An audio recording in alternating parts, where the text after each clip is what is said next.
I mean, how tone deaf is the Prime Minister?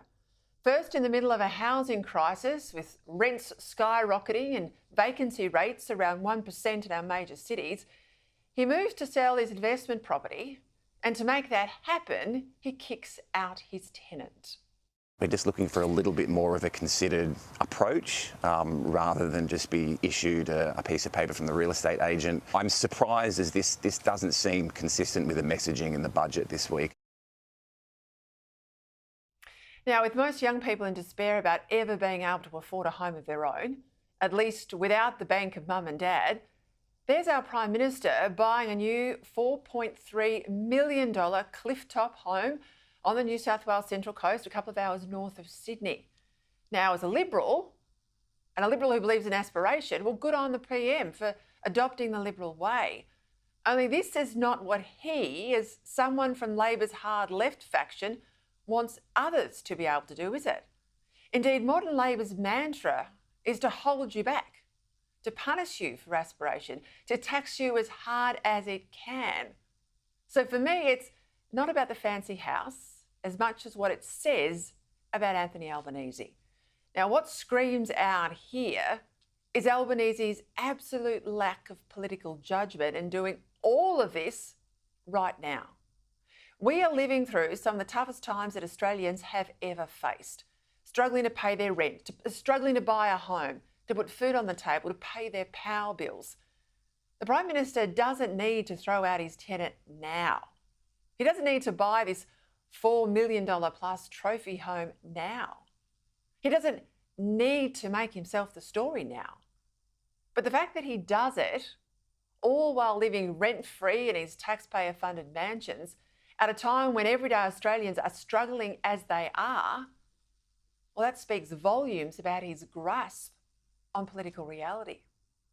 Labor are in the fight of their lives to survive after just one term, and this bloke, the Westie soon to become a Coastie, well, he just doesn't get it. He's leading a government that's now fallen behind in news poll, that's likely to be in minority after the next election, with no clear agenda other than to spend more of someone else's money.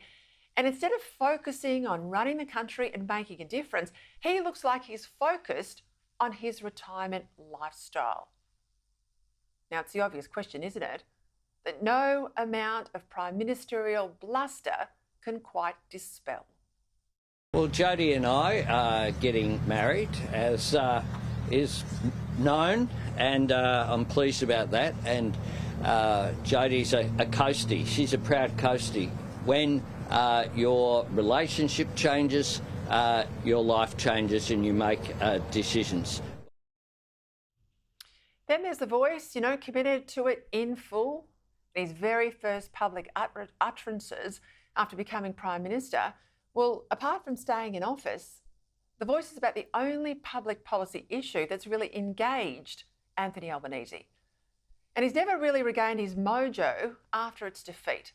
And on his anniversary yesterday, he could neither express regret at what turned out to be a pointless crusade, he couldn't articulate an alternative way forward for Indigenous Australians, but nor could he really empathise with the Voice's still mournful advocates. Now, it's little wonder, as my regular guest Dennis Shanahan wrote on the weekend, that his colleagues are starting to question his judgment, his stamina and his commitment. This is a PM who plainly enjoys the trappings of office, the overseas trips, the VIP invitations to concerts and sporting events, but who's rarely across the detail of what his government's doing.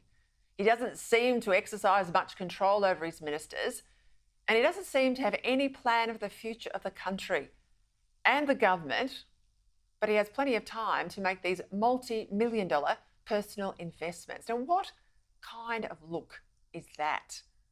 Our country's drifting backwards. GDP per person's been declining for 6 successive quarters.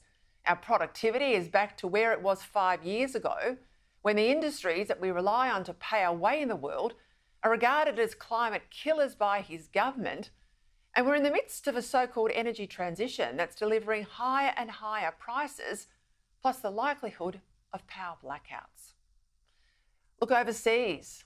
The wider world's never been more dangerous in 8 decades. The Russian dictator's wearing down the Ukrainians. The Israelis are under deadly threat from Iran and others, and Iran, of course, on the verge of acquiring nuclear weapons. And in China, well, they've become more intimidatory than ever before, particularly this brinkmanship around Taiwan.